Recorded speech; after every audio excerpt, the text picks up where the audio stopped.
I was in makeup earlier, and hang on. Uh-oh. Oh, it's Are that we time. live?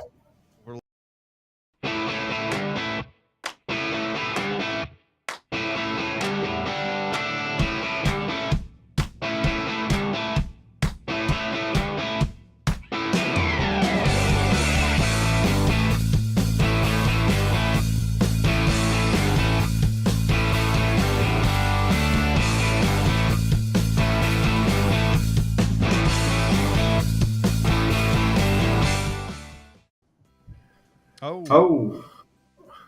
Well, all right. Kind of caught us off guard there for a sec. And for the record, I don't wear any makeup. Um, okay. All right. Well, we're back. We've been gone for about 2 weeks now. Yeah, How's little your little time off. little R&R? Nothing wrong with that. All right. Well, now that we're back, it's time to ramble again. So we got some pretty good stuff coming up, don't we, Jeff? Yeah, we got a lot of good questions. A lot of good questions. So, as normal, we go through the violations, and we're going to go into some questions, and then we'll kind of wrap it up from there. Yeah, a lot of contract questions. Really? This time. Yeah. Yeah, that's what we like to hear right there. So, it seems to be kind of a talk of the town for a while. So, well, what you got? Ooh, here it comes. Here it comes. We know what that sound is. Yeah, that's a tough one right there. We got so many to choose from. I'm scrolling through, looking at them. We do have a lot about not informing Trek if you've got some kind of violation or Like criminal background. yeah, something happens. I don't understand why somebody wouldn't disclose that. Your fingerprints are on file, so they rerun your fingerprints every time you go to renew your license, and then on top of that, when you get caught lying, what just happened there? $5,000 fines. Yeah. So I just don't understand how people just don't think that they're going to catch them. Yeah. I don't understand either, but They they will get Yeah, apparently they do. they'll get you every time. So what's our first violation? What's a good one? So This this violation, the the respondent respondent failed to attach attach an an addendum addendum regarding regarding a residential residential lease lease when when negotiating negotiating a transaction. transaction. So So let's let's open this bad boy up here. here. And They they failed failed to to attach attach draft draft addendum addendum regarding regarding residential residential leases lease for for execution execution by the by the parties parties attached to the attached to the contract contract in in reference to reference to paragraph paragraph 22. 22. And And by not by doing not doing that, that, somebody somebody filed a filed a complaint. complaint. So are you talking about the leases in paragraph 4, that lease addendum, 51-0? Yes. Yes. Oh wow. Okay, so there was a tenant on the property, and they were, I guess, purchasing the property. They didn't give them the lease addendum, which is a 51-0, and that did not give the opportunity for probably the buyer to do some due diligence on the property, and also it has a time frame in there within a certain period of time. And then you go further, it will ask some series of questions like, is the lease in good condition? Is it valid? Is it any offset rent? Is that the one you're talking about? Yes, sir. Yes, sir. That's it. That's it. And so they probably checked the box on paragraph 4 and failed to add it under paragraph 22, which are the addendums. Oh, wow. I can see that happening, because if you look at it, if you look at the like paragraph 3, how they have that checkbox there for sales price, and then they'll have seller's addendum, then they'll have loan assumption, then they'll have third party financing. So maybe in their mind, since they already checked that box, they didn't have to add it under paragraph 22. I could see that. Fair enough. Fair enough. Yeah. And so they failed to do that. And what happened with them? Well, they did pay a fine, and the fine is $1,500 for not adding an addendum. For not adding an addendum. Wow. Yeah. And then also another 30 hours of contract law. Okay, so not adding the addendum. Yeah, just not adding an addendum. Well, you also look at an addendum and additional information. So that should have been given to the buyer. So kind of in a sense, failure to disclose or failure to allow them to do their due diligence too. So, wow. And here is another one that they failed to disclose about the property previously flooding. That would be a material fact. Yeah, that's bad. Just a little bit. So the seller failed to disclose? Let me confirm. This one is the seller did not disclose. Yeah. On the seller disclosure notice. Yes. So that would be misrepresentation. Misrepresentation. That's exactly what happened. Yeah. What happened? So the listing agent got underneath that one, right? Yep. And what happened to them? Now in this case, $500 fine and 30 hours of agency. Wow. So, if we're not asking the right questions to these sellers, I think it's we have to let them know. I mean, if they're not going to find out now, they've got time to come back after them if they find out afterwards. Well, it's like I always tell people, they got 4 years. So 4 years make a trick complaint. But, another thing I try to tell people is we have fiduciary duties, but there's also something called meticulous. You got to be cautious. You got to do some due diligence. So in my mind, you look at it and go, did the seller agent do due diligence and or did the seller even know that they would have to disclose that? Just because it's on the form, sometimes consumers don't really understand that they need to disclose something even when it's important. So I guess. Yeah, we got a check your mic. Say something. Hello? Yeah, there we go. Yeah, Is that, let's maybe scoot that up just a little bit. There we go. okay. I think we did have an audio issue. And thank you, Miss Black, for pointing that out. So I think I think, is that better? Yeah. Is that better, Gina? Okay. All right. Well, that's, that sounds a lot better. It's funny because, I talk to people, in classes and stuff, and I say, you never think this can happen until it happens to you. They sit there and go, does this stuff really happen? Yeah, it does. I mean, we're reading these violations all the time. We're talking about them all the time.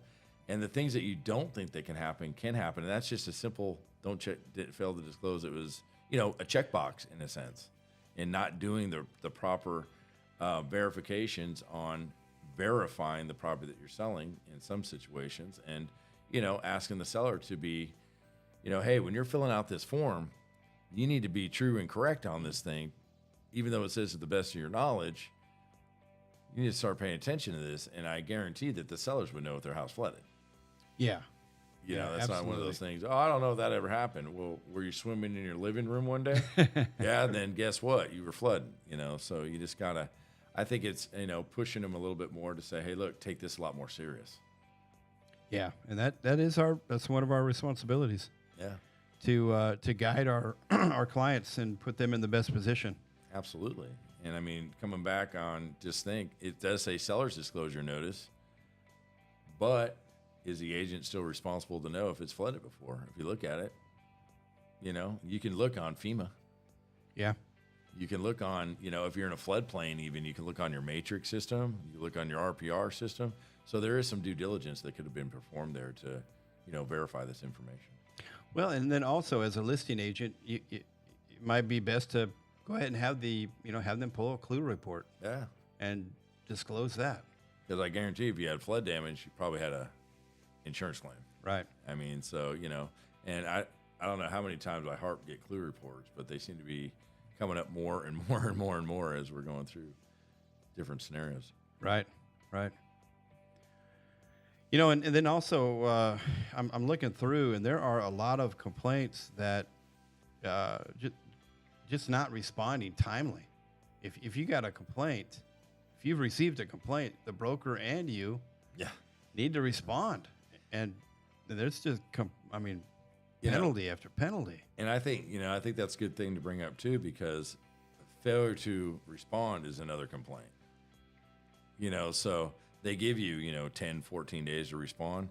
They need some answers because what they're doing is fact-finding information. And the quicker you can answer them, the better off you are, in a lot of situations, unless you got something to hide, of course. But I mean, the better off you are because you want to prove yourself, obviously, that the person that put the claim on you is incorrect. And the quicker you get it over to them, the quicker we can, get this thing squashed. So that's pretty wild. Yeah.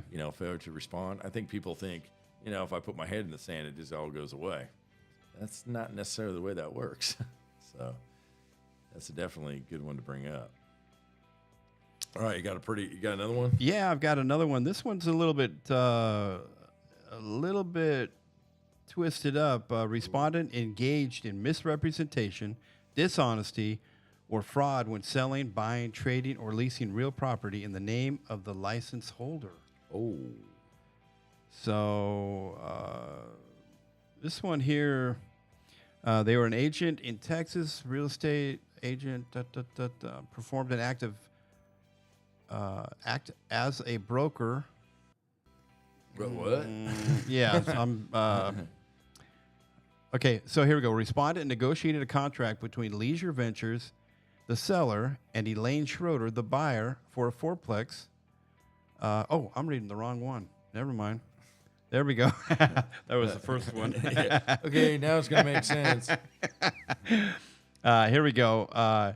While acting on behalf of SEM Real Estate, respondent entered into a contract to purchase a property. The contract is a custom form and required a deposit of $100 in earnest money with a purchase price of $170,000. SEM Real Estate did not deposit the $100 in earnest money required by the contract. An affidavit and memorandum of agreement for purchase and sale on October 28th. The transaction did not close within 45 days of specified in the contract. The owners believe the contract with SEM Real Estate terminated. However, they could not sell the property due to respondent's affidavit. Respondent states the affidavit was filed to prohibit the owner from selling the property to anyone else. Here we go. Somebody got a little upset and was holding a grudge. So they didn't want to release their interest. They did not want to release their sellers interest. Probably changed their mind and said, no, we don't want to, I had a situation like this the other day. Somebody called me about that where a buyer, they bought the property and they immediately filed a memorandum affidavit that they were going to buy the property. And so they have equitable title in the property. And so next thing you know, the seller goes, well, wait a minute, I'm getting kind of the short end of the stick on this, and they decided they don't want to sell the property anymore.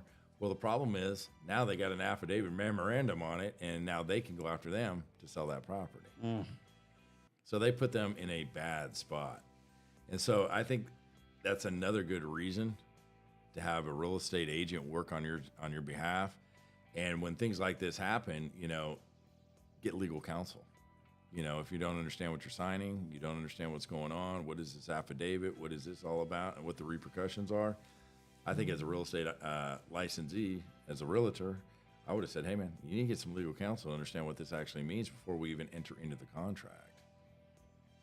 And I think that this makes our job more valuable as well, because I think probably doing due diligence, being on top of it, we probably could have maybe help them out to prevent a situation like that. So that's scary. And I think the sad thing is it happens to more people than we know. Yeah, that's a really good point. I mean, that's a real good reason to hire somebody that is going to look out for you. And here's the thing too, that's a licensee. So they could have complained to Trek. What happens if they weren't a licensee? See, that could have been a real issue right there. So what happened to them?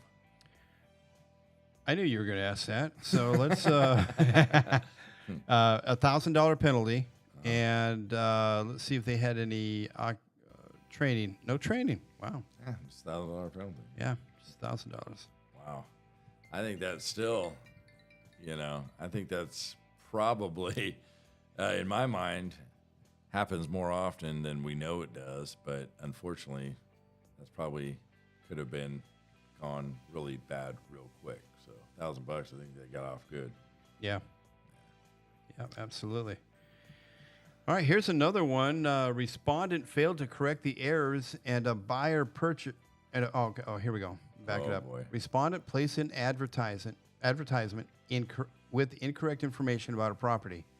Once the errors were discovered, respondent failed to correct the errors and a buyer purchased the property in reliance on the incorrect information in the advertisement. Oh, that's a violation for sure. Yeah, that's an advertising violation and also misrepresentation. These are easy mistakes if you let it. So here, MLS, they added it in MLS, listed the property as being located on a specific lot and block, which was not correct. Also advertised the property in MLS as having city water. And I mean, the list goes on. There's a lot of little things that the buyer bought it with that expectation. But here's the thing: they were asked to correct it, and never did. Yeah, that's true. Yeah, yeah. What's your excuse? Yeah. I was asked to correct it. I just didn't feel like it. Yeah, that's a bad excuse. What happened to them? Yeah. So this one here, violation, additional training, and $1,000 fine. Wow. Yeah, 30 hours of doesn't say. Well, probably something advertising related. Yeah. Agency or something. Yeah, those are good. Wow, these are easy ones that'll get you. I mean, if you've got to be on top of it, especially if you've been notified. Yeah, no kidding. Fix it. If you didn't fix it, I think it's on you at that point. Yeah. Yeah, that's wild. It's like I tell people all the time. It's the simple stuff that gets us in trouble most of the time. So these are good examples of these. This just kind of hammers it home. Yeah. And we've got a little bit. Man, that's loud. Yeah. That's classy. That came in loud and clear. That's loud and clear. Okay, now we've got a question about the supervisor. Okay. Yeah. All What? right. And I'm going to pull it up here. We had a little bit of a mishap earlier. And some of the papers, somebody cleaned the office, and we are currently looking for papers. I hate when the office gets clean. Yeah. So let's go ahead and wrap this up here, and we got a question. Okay. Earlier, are all sales agents now this is from Miss Black, Gina Black. Okay. She is from, not sure what location where she's at, but she is licensed both in Texas and Arkansas. Okay. Are all sales agents and/or real estate broker associates who act as a team lead required to be delegated supervisor prior to agents being able to join the team? That's a great question. Yeah. Well, there's two sides of that because Trek changed the rules around a little bit. It used to be if you're going to supervise for more than 180 days, if you're going to be a delegated supervisor or you're going to supervise any licensee for 180 days or more, you'd have to be a delegated supervisor. And so it's kind of a double-sided question because you could just start supervising, right, for let's say 30 days. The law says if it's 90 days or more. Okay. And so what that basically means is if you're going to supervise for more than 90 days, you'd have to be a delegated supervisor. And so if you're just going to supervise an agent, let's say for a transaction, it's only going to last for 10 days. Well, the law says 90 days or more. So see what I mean? So, but let's go back to the reality of it. If you're going to be a team leader, under a team leader situation, I'm going to speak out of what I would believe as a broker to the right thing to do. If you're going to start up a team, I would probably delegate that person because what are they trying to do? Bring on team members. Does that make sense? Yeah. And so so in my mind, the anticipation would be more than 90 days because that's what they're trying to do is build a team. So it could kind of go both directions, right? So if you are a team leader, the law does say that you have to have a delegated supervisor position if it's more than 90 days. So in my mind, I would say yes, I would delegate them. That's just for compliance issues. But like I said, it can go both ways. So the answer to the question is, do you have to be a delegated supervisor before you can bring on a team member? Well, if you're, let's say, for instance, you're a team leader today, you just started out your own team. You go out ABC Realty team or whatever you're going to do, and you have somebody that's working under you. Well, it hasn't been 90 days yet, right? So the answer to that question is, do you have to have a delegation before you start being a team leader? The answer is no. But if it's going to be over 90 days, the answer is yes. So it goes both ways.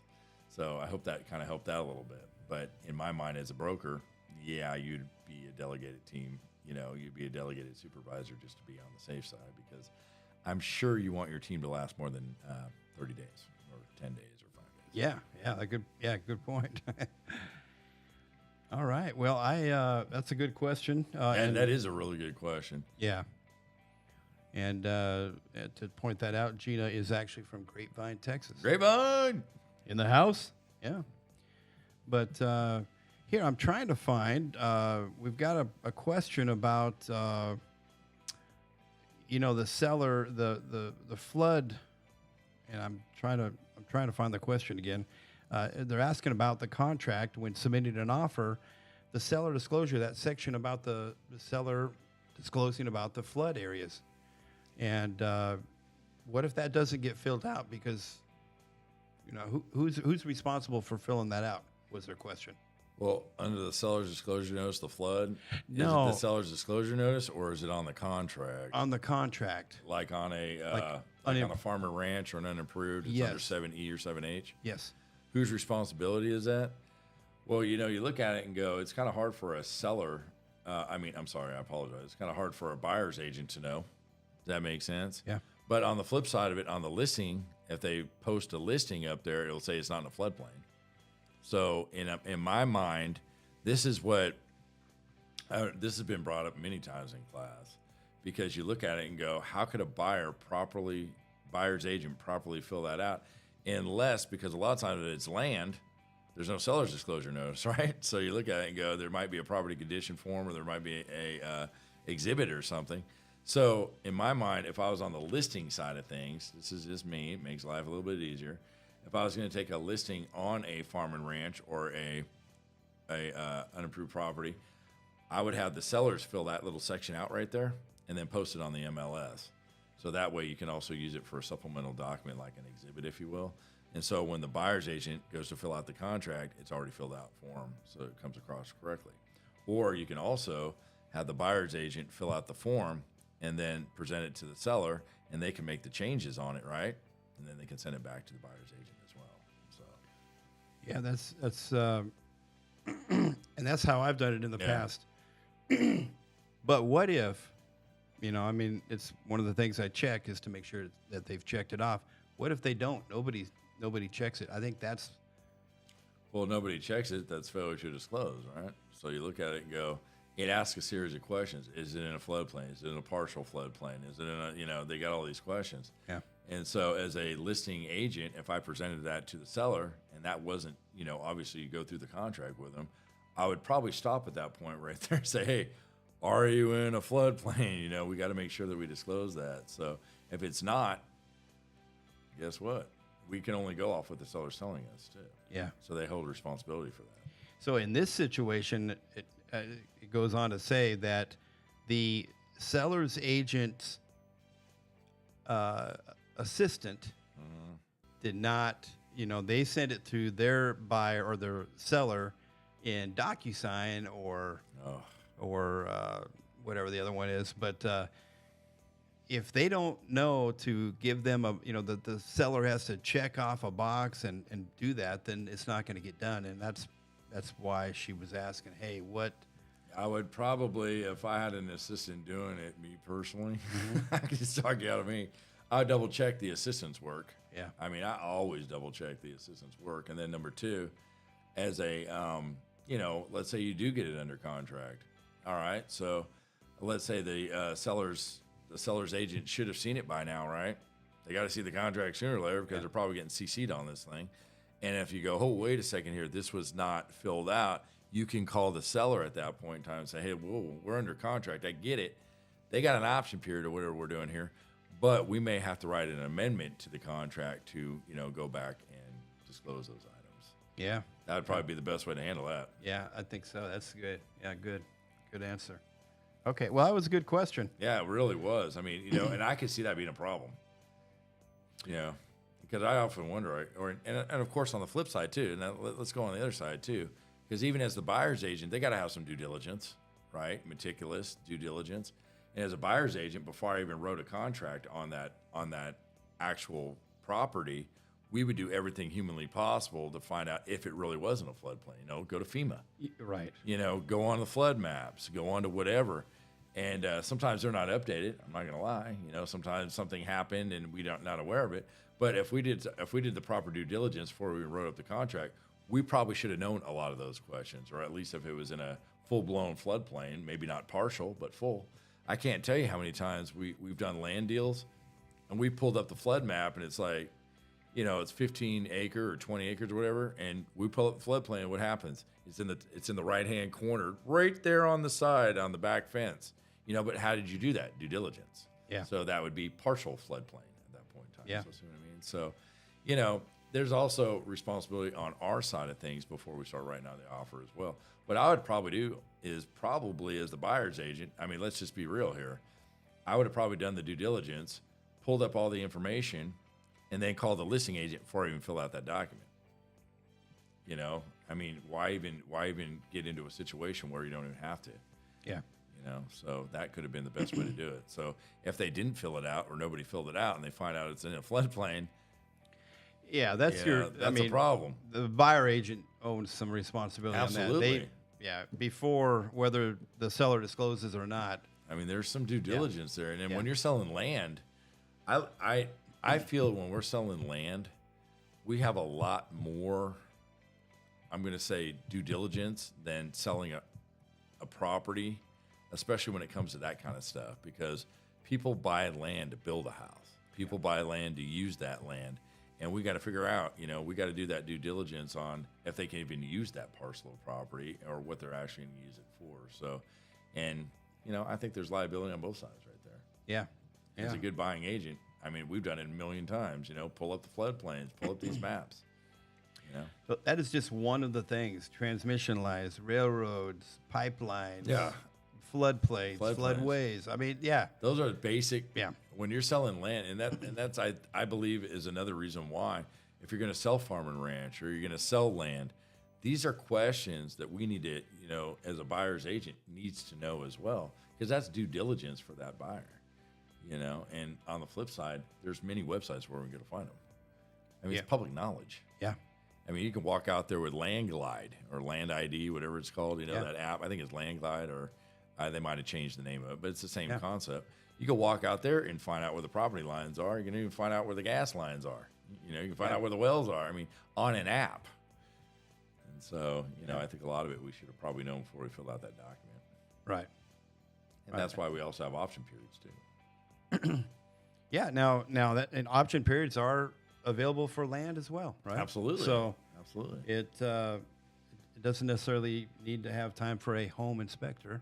And here's the other thing, I mean, options is an option to do quote unquote due diligence. Due diligence, you know, and you also look at it and you think to yourself, before I was even going to write this offer, I kind of go back to this.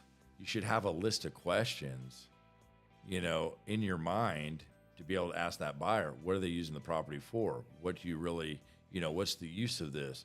Where do you plan on putting the home? You know, whatever the situation is, because a floodplain won't ruin the deal, because you could still build on a floodplain, right? Right. You know, you could still maybe accomplish what you're trying to do, but you know, the flip side of that is the due diligence part is, if you want to put the house on the back of the property and that's in the floodplain, doesn't mean you can't build it on the front of the property. So, but that could also be a renegotiation for price too. So, I mean, there's a lot of different factors that we got to think about before we get involved in this kind of stuff. Yeah. And I think the buyer's agent holds some responsibility too. Yeah, most of it, really. I mean, but not to take away from the seller agent, but before you walk into a deal, you need to be able to look all that stuff up for your buyer. And if I would have seen that come back and I would have done due diligence the way I should have, I would have called the listing agent and said, hey, we got a problem here, or, you know, or I would have, you know, there would have been a situation or a red flag. That's a really good question. And I'm sure that happens quite a bit. Yeah. And speaking of flood plains, this next question is, you know, a lot of buyers will see that floodplain and they step away from it. But an actual floodplain, you can build a house. Yeah. It just has to be dependent on the county. But FEMA, as long as you build above base flood elevation, you get a certificate of elevation and all that, you can do that. But I think that's where a lot of agents can improve on, is get knowledgeable about that. And you can still sell that property that maybe buyers, and take advantage of that floodplain and get a better price. We had a situation like that, right? It was built, the house was built on a floodplain. Yeah. But it was built high enough. It was drainage was the way it was supposed to be. It was built to FEMA guidelines, had an elevation certificate. Unfortunately, if you're trying to sell the house, that might not be good, because that did kind of hinder, you know, people wanting to, you know, pay maybe a higher price than what the property could have possibly paid for or sold for. But on the flip side of it, if the buyer's agent was knowledge on the other side, he would say, wait a minute here, this doesn't affect the use of the property in any kind of way. And your fears of this, and this, you can definitely have some information to comfort them at that point too. Yeah. So, yeah, I tell people all the time, you can build on a floodplain. You know, you just got to make sure that you abide by the rules and regulations of FEMA. So that's a good point. Yeah, good question. And this next question is, where's she at here? But do you have any questions on your side of the studio over there? Well, I actually did have one question that was kind of interesting that I wanted to read tonight. I was teaching the code of ethics, and one of the questions came up in a code of ethics class, which I thought was pretty neat. I had an agent ask, hey, if they do not offer a commission, you know, on the BAC side, is that legal? I was like, that's not a bad question right there, you know, because how many times do people ask, or how many times do, you know, you're looking in the MLS under BAC, buyer agent commission, and it says 0. A lot of times you see SAC 0, but that stands for sub agent commission. That doesn't stand for seller's agent commission anyway. But, you know, the BAC, they look at it and they go, well, I see 0 under BAC. Is that legal? The answer to that question is yes, it is legal. Under the Article 3, it says that we do not have to compensate another agent, everybody. And so you look at it and go, you know, under the listing, it says that the seller will pay the listing broker a certain amount. But if you continue on going, it will say the listing broker will pay the cooperating broker if they procure the what?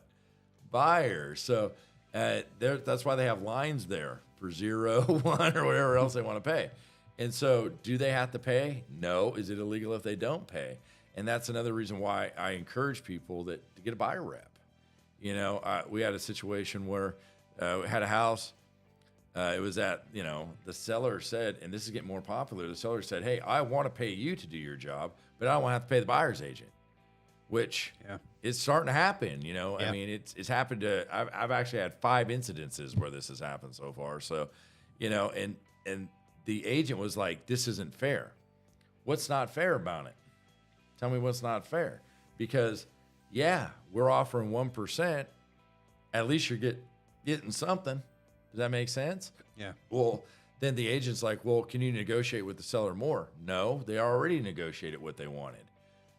It's up to the listing broker now to offer out more if you procure the buyer. The seller has nothing to do with it any longer. So why are you negotiating with the seller? The seller already said, I'm going to pay this base amount, and we have decided what we're going to pay the procuring broker, right? That's what it's all about. We probably negotiated that with our seller and said, hey, we're going to offer them 2% or whatever it is. But on the flip side of it, in all reality, I'm not going to negotiate with you because the seller said they want to pay me, and this is what they want to pay you. So there's no reason to negotiate that any longer. And is it fair? What's fair? And what people fail to remember is that's why we have buyer reps. Paragraph 11, spend time with that buyer, explain to them, if this doesn't pay this amount, you're going to be paying that amount, right? If the listing agent, the seller, or the listing broker is not going to pay this, then you're going to have to pay it. Do you understand that? Well, I don't have the money. Sounds to me like you're not going to shoot the house. That makes sense. I mean, do you have to work with everybody, or take the 1% and be done with it? But what people don't understand is money doesn't create the agency. So, the money shouldn't be an argument. If your buyers want to see that property and they qualify for that property and you have a buyer rep, guess what? That's what loyalty is all about at that point in time. Yeah. So, are we going to be facing this? I've already faced it. I've already had to deal with it. And so it's unfortunate, but that's where we're at. So get a buyer rep in place and explain the buyer rep to the buyer. And we're even seeing that we on that new commercial lease. Yeah. Same thing. Yeah. The landlord does not want to pay the buyer agent. Yeah. They figure, why should I have to pay? Yeah. And in all reality, why should you? I mean, you think about it. I mean, it's fair enough, right? Yeah. And so you look at it, and if you think reality-wise, why am I? Or in their mind, why am I? But, on the flip side of it, they've also maybe been reading articles, off Google and everything else, and they get kind of misunderstood of the way things work. But on the flip side of it, it is negotiable. They have every right to say so. And the agent on the other side has every right to say, here's a buyer rep, and negotiate with their client too. It's the same thing. So it does make sense. And I know several agents that put 0 on that buyer rep. Oh, yeah. If you put 0 on there, what are you going to do? So good luck with all that. Right. Right. All right. Well, let's look up another question here. Well, actually, let's take a break to talk about one of our sponsors. Sure. And that sponsor is Bidsy.com. They are, where's my browser? There we go. Oh, there. But,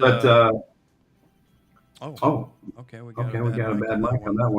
So anyway, Bidsy.com is a wonderful place where they are auctioning off a lot of household goods, and Steve, you had made a suggestion about what about estate sales, and they're getting ready to do that. So they're putting some time and effort into that, but it's going to be a great option to offer your sellers that, if you don't want to get rid of it yourself, let these folks come in and auction it off online. I actually told a client about that the other day. Did you? Yeah. So, great idea. I mean, hey, and estate sales are expensive. Yeah. I mean, don't they take like 30, 40% of? Yeah. Man. If you put some on consignment for 10, 15 or whatever percent that they charge, it's still less than 40%. So it just makes sense. Yeah. That's, man, that's a lot of money. Yeah, it is. And, I look at it like this. Who's got time to put it on Marketplace and wait for it to sell? I don't know if you've ever done that before, but it is a bear to do. It'll wear you out. Mm-hmm. Hey, is this still available? Is this still available? Oh, yeah. Well, is it still posted? Yeah, it'll wear you out, all right. Oh, yeah. So, yeah, I've already referred one client over there so far. So, pretty cool. That's great. That's great. We got a question here on just asking, when do you think the feds are going to lower the rates, and when do you think do we see the activity kicking up again? I mean, what they're asking you, what are your thoughts on all this? That's a good question, actually. Let me answer the first one. Do I think the feds are going to lower the rates? I don't have a crystal ball. All right, they said that they were going to lower them 6 times this year, so we'll see how that all works out. They're actually they're actually saying that it could get down to the mid 5s, 5.5, 5.65, somewhere around there by summertime. So that would be good, if it does happen. But I've also noticed that a lot of times when they say things are going to happen, doesn't necessarily mean it's going to happen, because there's a lot of factors involved. You got inflation involved. You got, consumer spending and everything else. There's a lot of things that go into let's lower interest rates, right? So you can only forecast so long, and then all of a sudden, can that be messed up? Of course it can, right? So depending on what goes on during that quarter or what have you. So do I think the interest rates are going to come down? Yeah, I do. Do I think they're going to come down to a 4%? No, I don't think that, but I do think that they will start coming down a little bit. I can honestly believe that. I don't know if it's going to happen 6 times this year. I don't know if it's going to 4 times this year. I don't know if it's going to happen 3 times this year, but I do feel that they are going to start coming down a little bit eventually. Let's put it that way. And is real estate is things starting to pick up? I can just speak out of personal, and from what people are saying, I'm getting busy. And Jeff, you could probably vouch for that too, right? Yeah. You're starting to get more busy. Yeah. And I've heard from a lot of agents that their business is picking up, and I'm going off what the market's telling me. I'm not going off of reading it on the news. I'm not going off of, going to Google and finding this out. I'm going off being face to face in front of people all the time, asking them, "Hey, how's your business going?" And I make it a conscious effort to ask that, so you can have good input, because if you read the news, who knows what's going to happen, right? If you read Google, who knows what's happening? In our market, I want to know what's going on. And from what I've seen, it's starting to, and what I'm hearing and what I'm doing myself, and Jeff, yourself, you can see that it's starting to pick up. I think the buyers are starting to come out a little bit better. Yeah. You notice that? Buyers are starting to pick up a little bit. And, we got, listings are starting to be looked at more. Yeah. And I think they're more curious. I think they're more anxious. And I think they're also to the point that they're probably playing the buy down role. You know what I mean? They're looking at it going, well, if we can get a loan that we can buy it down and we get the seller to buy down the points, so that's a good option for them. But I'm also a firm believer in when something stays for a while, people get used to it. At first it might be a shock, 7.5%. But if it's been that way and it hasn't moved very much for the next year, you kind of take it as it is. You know what I mean? And so I think you're adapting is what I'm trying to say. And I think they're in hopes as well that, hey, if they do go in at a little higher interest rate right now, at least they're going to get the house. But the probability is you can refinance as well. So, there's always light at the end of the rainbow is what I like to tell people. And, worst case scenario is it stays at 7.5%, you bought a house. The best case scenario is it dropped down to 6.5% and you can refinance. You're in a win-win situation. And the good part about that is, and I've also noticed that these property values are at the amount, if we can get the sellers to believe it, we can convince the sellers that, hey, if we price these properties right, they will sell. Unfortunately, they're not going to sell as high as they did 2 years ago, but you missed that window. But will it sell is the question. Yeah, at the right price. Yeah. And so I see a lot of properties that are moving at the right price, but I've also seen a lot of just from the experience going on and the agents and everything else, that a lot of times these sellers, they're getting offers on their property, but not an asking price. They're coming a little bit lower, a little bit negotiation room there. Might be 10, maybe 15% less than what's the listed price. And that seems to be kind of the routine going on right now. So, but if you overprice it, it's not going to sell either. So, you got to price it, let the buyer make their offer, counter it, and, come up with a good solution on negotiation. So, but they are moving. Yeah. And that's part of your job as a listing agent is to set your sellers' expectations and show them, hey, this is what You know, they might be going to 95% of asking price, but let them know ahead of time and come up with a plan, because they will forget. They will forget that you're telling them that you're going in too high. Yeah. Well, also it's got to appraise. And it's got to appraise. I mean, you're looking at this going, okay, the market says it's this, doesn't mean it's going to appraise. Because I can't tell you how many times you do a CMA or whatever, you know, and you do the best thing you can. You come up with a good price, thinking it's a good price. And what happens? The appraiser goes out and won't appraise because maybe the market shifted or something changed. So, you know, you always got to remember, and it's like I try to tell these sellers all the time, the appraiser doesn't work for you. The appraiser doesn't work for the buyer. The appraiser works for that lending institution right there, and they're trying to save their money, you know, and save the risk. That's what it's all about, right? And so we can't jump into their mind. We could just come up with a decent price and hope for the best. And sometimes that also helps out bring reality to the seller too. If they're overpriced, get an offer in, get it appraised, they go, oh, you know what I mean? So sometimes that could be a reality check too. So it's a win situation at that point. So, and overall, I think the market's starting to move. It's funny because some weeks are better than others. Yeah, I've noticed that. And it's almost like, you ever been bit by a fire ant? Yeah, of course. Okay. It's like they wait and they all bite you at the same time. Yeah. And buyers are the same exact way. Yeah. It's like you'll have appointments scheduled for showings, and it all happens at once. Yeah. And some weeks are better than others, and it's really crazy. Yeah, I mean, sometimes you're sitting around going, is this phone ever going to ring? The next thing you know, is this phone ever going to stop ringing? But, you know, just keep pushing forward. That's what it's all about. And, you know, and I do believe that now that tax season's coming up, you know how that is after tax returns and all the rest of it, their CPA might be telling them, hey, you might want to buy something, you know, or, you know, you're getting a good tax return, right? So maybe you could use that for down payment. So, you know, things are starting to shift, and I think people are starting to realize that, you know, hey, when is the best time to buy a house? Last year, you know. Yeah. I mean, I can sit here all day and say, when was the best time to buy a house? Well, the best time to buy the house was probably in the, you know, when the house market was affordable. You know, I can sit here and make up all the excuses I want, but the actual answer to that is the best time to buy is now. And so you're not going to change your position by waiting. So I think people are starting to realize that. So it's a good thing. And things, like I said, people are calling, they're asking really good questions, they're inquiring about things, they're, you know, shopping it. I see people, you know, more inquisitive on, you know, what's available in the market. So, you know, it's moving. Yeah.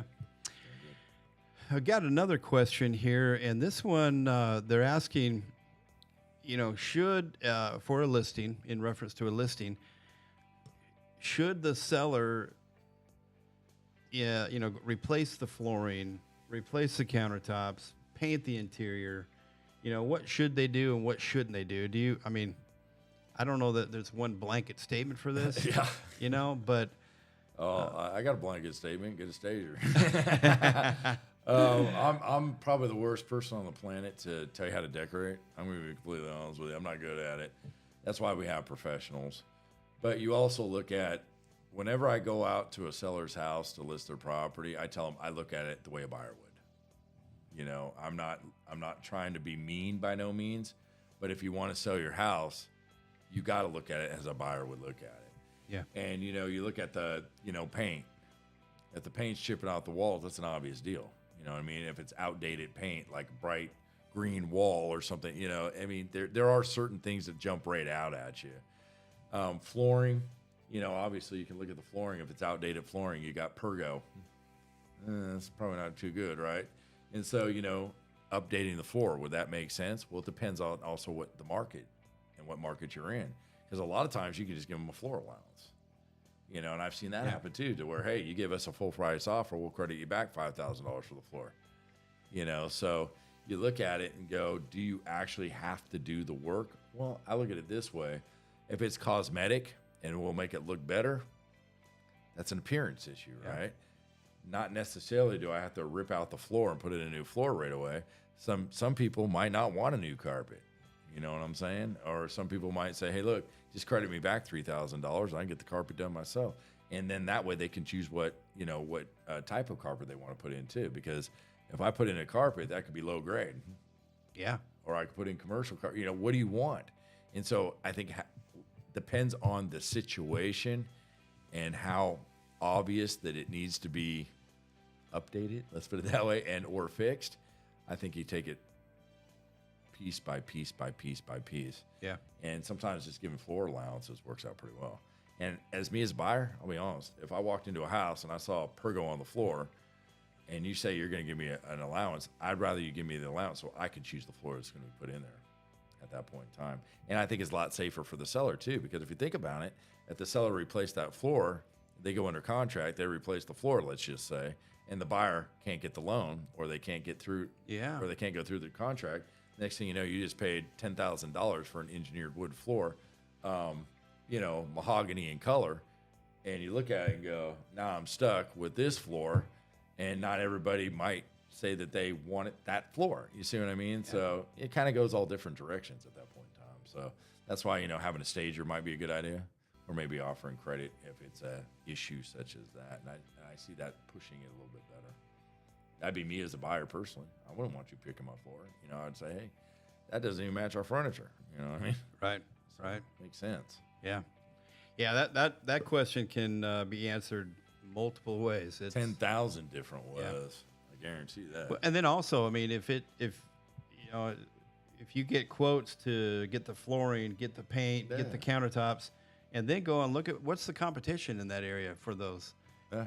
Are you going to get your money back? You can figure that out. So it may not be, to your point, it may be better just to give an allowance. Yeah. For everybody. And a lot of times you can also overbuild. I've had that, you know, sellers go, oh, I want to redo the floor, this. Next thing you know, they basically, every house on the neighborhood is 150 grand. You just dump $25,000 into it. You just overbuilt. Yeah. Then you're expecting to get the money back. Yeah. So maybe you look at it and go, hey, maybe paint might be a good idea and credit back for the floors. You know, it just got to make sense. Right. So, yeah. Yeah. Yeah, that's a good question. Oh, yeah, it is. Okay. Now, here's a question. They were asking about, zip forms. Yeah. It's just one tool. When you build templates, do those template documents get updated with the new forms, or how? I mean, that might be because you're responsible. You need to use the latest forms. Yeah. Right. Yeah. So that's a good question. I don't know about zip forms specifically, but zip forms are updated. Oh, are they updated? Yeah, okay. And then they also say update your version. So when you update your version, they update the new documents. But the problem is then when they don't update. All right, so let's say you were dealing with a consumer that was from 2015, and you put in their name, let's say, because they want to write an offer on a property. Well, if you go back into their name and you go back into that transaction from 2015, they're going to pull up the old document. So putting in a new template to say, okay, now we have a new template, and then start up a new transaction, that's when you're going to get the new forms. Yeah, that's a good catch. Okay. So that's when we definitely, are they updated? Yeah, but you still got to be kind of self-aware of, building the new template so you do get the new forms at that point in time. Yeah, good. Yeah. Good, okay. I'm not sure. Do you have any other questions on your sheet there, or? No, I actually don't. These were really good questions tonight that really kind of brings everything together. And I, be honest with you, I'm sure there's been a lot more people that want to know those answers than we can imagine. So those are really good questions, everybody. Now we do have Legal 1 and 2 has been updated this year, right? Yep. So everybody needs that regardless. Yep. Yeah. So now might be a good time to get that all booked up and raring to go. There you go. Yeah, the new Legal 1, Legal 2 came out January. Okay. So that's good. And, a lot of people are now for their cycle for their NAR. Remember that it's a 3-year cycle. I've noticed that a lot of people are coming to the next cycle from a couple of years ago. So it's starting to come up again because people forget about that. So Code of Ethics is probably, I've seen a lot more people rush in to get the Code of Ethics done because of their cycles are coming up for the next 3-year term. So. Gotcha. Yeah. So that's a good point that you brought up. That makes sense. Yep. Another question is now this one here is more about you. They want to know if you do residential, commercial, farm and ranch. Is there something that you don't do, or do you just do it all? I know you've been in real estate for a long time, so. Do I do it all? Well, there's so many areas of specialization in real estate that you can't say you do it all. There's no way in the world you could say you do it all. But, we do property management. We do residential. We do commercial property management. In fact, we were talking about this the other day, and I started in commercial and went to residential. So I kind of went backwards on everything. But I love commercial. That's what I love to do. I love to do residential, but I'd rather veer towards the commercial side of things because that's just more up my my thinking. Let's put it that way. It's more up my niche. And I also like doing property management, of course. I also like farm and ranch because, that's kind of, I've been around ranches my whole life. So, farm and ranch is one of my deals. So, to answer the question, do we do it all? Not everything. All right. But we do property management. We do commercial, residential. We also do commercial, which I said I love commercial. I also love the farm and ranch side of things. Absolutely love that. And so, we do loans too. So, I love doing the loan lending side as well. We like residential lending. I also like commercial lending. And so ag lending is also pretty challenging as well. So for the most part, I like to stick in that realm of things. But can we do all the rest, or do I do all the rest of it? Yeah, of course we can do residential. Yeah, of course we can do, unimproved property. I mean, that just kind of goes along with the farm and ranch deal, right? I like doing multifamily sales and stuff like that. So that's more on the commercial side of things. But everything, no. But I think we've ran across a lot of things over the last couple of years that have definitely tested our knowledge. Let's put it that way. We've done 1031 tax exchanges. We've done, we put seller financing deals together for commercial deals. We've done, I also like doing business opportunities. I like to sell business opportunities and evaluate those as well. Not the real estate itself, but the business. So, those are the kind of things that I enjoy doing. But can we do other things? Of course. Yeah, I mean, so you've got teams. It looks like you've got about 10 teams in your brokerage. You've 44 agents. Yeah. So you allow your agents to have opportunities to learn Absolutely. Commercial and farm and ranch that they may not otherwise have that opportunity. Absolutely. And so so that's a good opportunity there. But it looks like 44 agents. You got a nice little stack there. That's good. Yep. That's it for. That's all the questions that I've been sent. I don't have any more as well. Yeah. Any other update on the National Association of Realtors or? Oh, that's for another show. Yeah. The latest update I've got was the last one that I told you guys that they actually filed in Texas. There's a bill that filed in the U.S. Supreme Court in Texas, up in Sherman up there. And it's been naming, MLSs. Also, there's been some brokerages named in there. And there's been some individual licensees named, and there's some teams that's been named. So, I just, I could go further and further and further, but, I would have to start kind of from a different point of a question or, to really explain what's really going on, that's really going forward. But the thing that I think to take out of this is there's going to be more mock suits, I believe, and I think that there's going to be more situations going on, and I think that we're going to hear more of it. And so you kind of look at it and go, I wouldn't be nervous about it by no chance, but I would say, those buyer reps are going to be very important to get involved in, explain to your consumers and being more transparent is where we're at today. So I have no idea how much longer they predict. They're probably looking at another 7 to 10 years, of all these mock suits going through, but you look at it and go, you don't know that. There could be one suit and stop them right dead in their tracks, or they could say, oh, well, we keep on making money. Let's just keep on rolling. Yeah. So you never know. So, but, I just warn people, let's just be more transparent. Let's get those buyer reps, get those listing agreements, do the right thing. You don't have to, Yeah. And hopefully everything will pan out. So next show, we will have some more updates on that as well. Absolutely. Good. Bring everybody up more corner. Okay. Well, I mean, I think it's important to say, you do a lot of things, and if anybody has any questions, even commercial loans, residential loans, I mean, all of that. If you guys have a question for Steve that we could talk about on the air, open it up. Please send it in. The email address is realestateramble@gmail.com. And again, we're open for calls coming in too as well. I'm glad we didn't get any tonight because my phone's not plugged into the board. But whoa. Actually, I think we got one earlier. Oopsie. But anyway, but yeah, again, Steve does it all pretty much. And if your brokerage doesn't allow that, give Steve a call still. I mean, referrals and the whole 9 yards. But Steve will get you pointed in the right direction. There you go. That's for sure. So, all right. Well, Steve, you got any last words? Nope, not at all.